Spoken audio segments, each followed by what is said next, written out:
¿Cómo están? Ya para cerrar esta serie de cápsulas, agradeciéndole sus likes, sus puntos de vista, su super chat, su cariño. Muchas gracias, de verdad. Su respeto, su lealtad, sus palabras, de verdad. Gracias a todos ustedes por tanto cariño a este canal, a esta comunidad. Oiga, pues hablemos un poco de lo que tiene que ver con la Segunda Guerra Mundial, con todo lo que ha venido dándose en las últimas horas, con este mundo que recibe un nuevo papa, que será muy interesante. Lo que tenga que aportar, ¿no? Un papa gringo, pero que no es trompista, es decir, es un papa anti-Trump. No, ahora sí que papa gringo contra presidente gringo. Vamos a ver qué sucede en esa materia.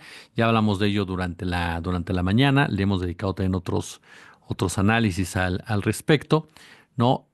Por lo tanto, me parece que ya este tema, por ejemplo, lo habremos tocado. Este. Hay un tema que yo quiero comentar con ustedes en este marco de este mundo multipolar y que tiene que ver con la Segunda Guerra Mundial. A ver, con su acostumbrada grandilocuencia, Trump escribió en su cuenta Truth Social que muchos de nuestros aliados y amigos celebran el 8 de mayo como el Día de la Victoria, pero nosotros hicimos más que cualquier otro país, con diferencia, para producir un resultado victorioso en la Segunda Guerra Mundial. Por ello, renombro el 8 de mayo como Día de la Victoria de la Segunda Guerra Mundial y el 11 de noviembre como Día de la Victoria de la Primera Guerra Mundial. Y agregó, ganamos ambas guerras, nadie se nos acercaba en fuerza, valentía o brillantez militar, pero nunca celebramos nada. Eso es porque ya no tenemos líderes que sepan cómo hacerlo. Y, María Zarajova, quien es portavoz del Ministerio de Asuntos Exteriores de Rusia, citó nada menos que al 32 presidente de los Estados Unidos de 1933 a 1945, nos referimos a Franklin Delano Roosevelt, para desmentir lo que dijo Trump. La primera fue una declaración del 28 de abril de 1942, cuando Roosevelt dijo, en el frente europeo, el acontecimiento más importante fue el aplastante contraataque del gran ejército ruso contra el poderoso grupo alemán.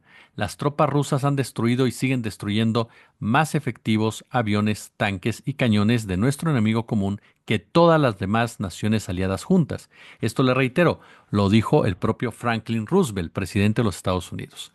El 4 de febrero de 1943, en carta a Stalin, afirmó, como comandante en jefe de las Fuerzas Armadas de Estados Unidos, le felicito por la brillante victoria de sus tropas en Stalingrado, lograda bajo su alto mando, los 162 días de lucha épica por la ciudad, una lucha que ha inmortalizado su nombre, así como el resultado decisivo que todos los estadounidenses celebran, constituirán uno de los capítulos más gloriosos de esta guerra de los pueblos unidos contra el nazismo y sus imitadores. Fue lo que dijo Roosevelt en comunicación directa con Stalin. Hay otra carta más. El 22 de febrero de 1943, ¿no? En carta Stanley, Roosevelt enfatiza, estos logros solo pueden ser alcanzados por un ejército con un liderazgo competente, una organización sólida, entrenamiento adecuado y sobre todo la determinación de derrotar al enemigo sin importar los sacrificios. El ejército rojo y el pueblo ruso, sin duda, han puesto a las fuerzas de Hitler en el camino de la derrota final y han ganado la admiración duradera del pueblo de los Estados Unidos. En una ocasión anterior, el actual presidente de los Estados Unidos, Donald Trump, había declarado que Rusia ayudó a Washington a ganar la guerra. Y si usted lee muchos de los comentarios en X, sobre todo de gente cercana a la derecha, y cómo reaccionan ante, pues, la verdadera historia, se dará cuenta cómo se replica ese mensaje, ¿no? Con la finalidad de mantener un control narrativo y hegemónico por parte de la Unión Americana. Pero mi gran pregunta aquí es si alguno de estos personajes, quienes reaccionan con esa furia, y el propio Trump habrán leído, ¿no? A Roosevelt. O sea, se habrán sentado a leer las memorias de Roosevelt. Como todo aquel que quiera hablar de este tema, pues tiene la obligación de hacerlo, porque es uno de los principales protagonistas. No se trata solamente de lo que te enseñaron en la escuela, en la primaria, en la prepa, incluso en la universidad. Se trata de que conozcas lo que pasó con los diferentes actores en el momento en que estaban sucediendo los hechos y a partir de ahí te empiezas a dar cuenta cómo son diferentes la historia oficial a lo que sucedió en realidad. La pregunta incluso para Trump es si habrá estudiado algún documento o libro sobre los conflictos bélicos. Obviamente la respuesta pues es no, porque la derecha no estudia, o sea, la derecha no estudia, la derecha vocifera. La derecha agrede, la derecha ofende, la derecha insulta, siempre con ese dejo y petulancia de superioridad que les da pensarse más capaces porque estudiaron algunos grados más, pero que en realidad no sustentan en ningún sentido con argumentos sólidos, pensantes e intelectuales. Hay datos muy claros al respecto. Las pérdidas de la URSS, ¿no? En la Segunda Guerra Mundial fueron de 27 millones de personas y los daños materiales incalculables, lo cual refleja la enorme contribución soviética a la victoria sobre la Alemania. Estados Unidos perdió 418,000 personas durante el conflicto y no sufrió ningún daño material en su territorio. Fueron muchas las batallas decisivas en la derrota de las fuerzas alemanas dentro, por supuesto, del territorio soviético, como por ejemplo la resistencia al asedio de Leningrado, hoy San Petersburgo, que duró del 8 de septiembre de 1941 hasta el 27 de enero de 1944. O sea, 872 días donde familias enteras fallecieron de hambre y frío, pero los alemanes no pudieron tomar la ciudad. Se destacan en esas heroicidades y amor por la patria las batallas de Moscú, ¿no? Del 41 al 42, la de Stalingrado, hoy Volgogrado, del 42 al 43, y la del Arco de Kursk, solamente por citarle algunas. Incluso, déjeme decirle que el maestro Edelberto López Blanch, por ejemplo, da cuenta de un hecho fundamental en todo esto. En junio de 1944, después que los soviéticos le habían propinado los mayores golpes a las hordas de Alemania y les quitaron la iniciativa estratégica a los invasores, los aliados decidieron abrir un segundo frente con el desembarco en Normandía. No dejemos de lado esto.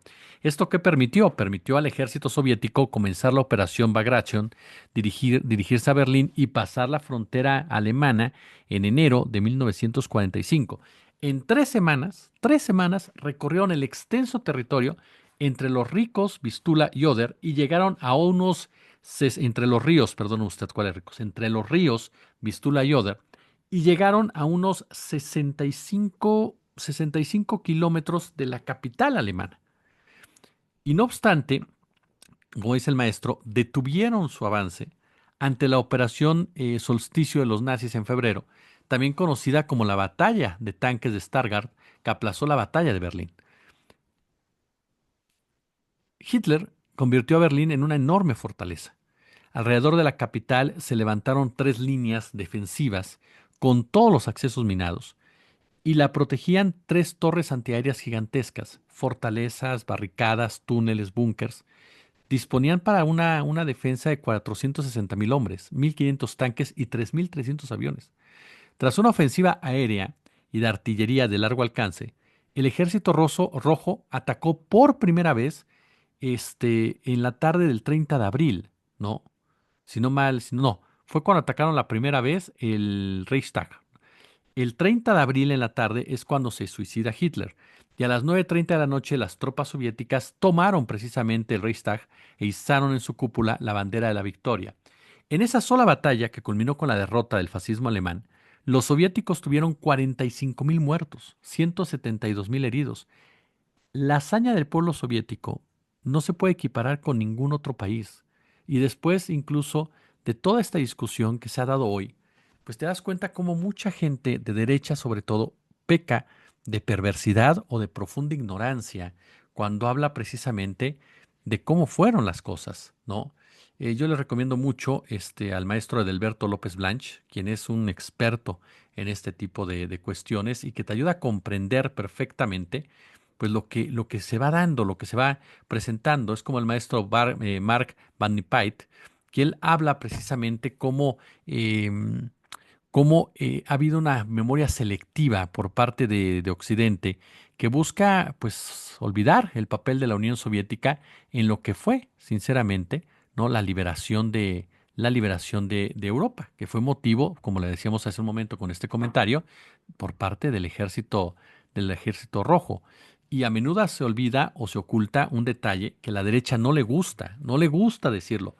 El fascismo, tanto en Italia como en Alemania, nace del capitalismo, así de claro, así de contundente. Fue una herramienta para reprimir los movimientos obreros, fue una herramienta para reprimir las fuerzas de izquierda sin el apoyo del gran capital, así de sencillo.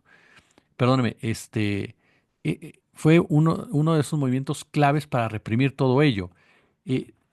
sin este apoyo del gran capital, perdón, este gobierno alemán nunca habría podido desarrollar su partido, ni habría podido ser elegido. Y lo mismo ocurre con Mussolini. Y después de la guerra, encubrieron cuidadosamente estas relaciones, los hombres poderosos del capital. Los industriales con vínculos precisamente con el gobierno alemán, a menudo recibieron penas leves o fueron completamente absueltos en los juicios de Nuremberg. Y la élite alemana de banqueros y propietarios de fábricas que habían ayudado a este personaje a llegar al poder quedó en gran parte impune gracias a la protección de Estados Unidos, de la fuerza de ocupación de los Estados Unidos. Obviamente no solo el ejército soviético se le tiene que dar la parte heroica, hay muchos, ¿no? Hay millones de personas civiles, partisanas, partisanos que contribuyeron a la derrota del fascismo. La resistencia que tuvo muchísima fuerza en Yugoslavia, que tuvo fuerza en Francia, que tuvo fuerza en Italia, en Grecia, en países europeos, comunistas, sindicalistas, obreros, estudiantes que arriesgaron su vida en actos de sabotaje, de huelgas, redes, resistencia armada, las y los combatientes de la resistencia que hacían contrabando de alimentos, escondían fugitivos, ofrecían resistencias en un momento en que resistir significaba la tortura o la muerte. Y hablamos de un apoyo popular muy grande que tenían esas resistencias, como la famosa huelga de mayo en 1941 en Bélgica, en la que cientos de miles de personas trabajadoras dejaron de trabajar en protesta en contra del régimen alemán y fue uno de los mayores actos de resistencia en toda la Europa ocupada. Sin embargo, estos actos pues han desaparecido de la historia oficial. Los han borrado completamente, ¿no? Se silencian sistemáticamente toda participación del socialismo y sí, también del comunismo, que ayudó a revertir la perversidad del capitalismo, porque el socialismo y el comunismo fueron resistencia frente al capitalismo. Y entonces, como ganó el capital, a final de cuentas, porque los grandes capitalistas se quedaron con todo el poder, pues entonces lo que se trata es de desaparecer todo lo que tenga que ver con el comunismo y el socialismo, y más en esta época en donde hay un avance de la extrema derecha, no solamente en Estados Unidos, sino también en Europa, en donde hay una normalización del discurso de odio, en donde los líderes autoritarios constituyen una amenaza para las libertades conquistadas y por lo tanto, tienen que ser evidenciados. Muchos dieron su vida para que esas cosas cambiaran. Hay una reescritura histórica y por eso yo entiendo que hay esas reacciones en los medios, porque de lo que se trata es replantearte una narrativa no en torno ya a Estados Unidos, sino en torno a una forma de pensar.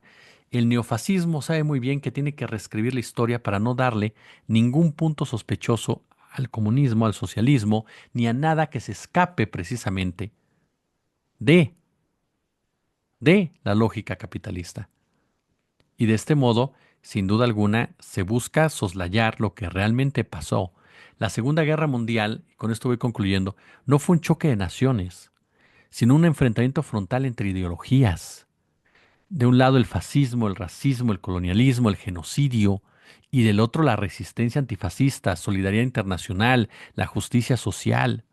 Por eso es tan importante nunca olvidar la participación de todos y cada uno de estas personas, de estos activistas, de estos luchadores, quienes desde una lógica comunista y socialista enfrentaron al capitalismo. Y en ese marco, aunque no le gusta a varios, la participación directa y fuerte del Ejército Rojo para frenar precisamente al fascismo respaldado por el capitalismo.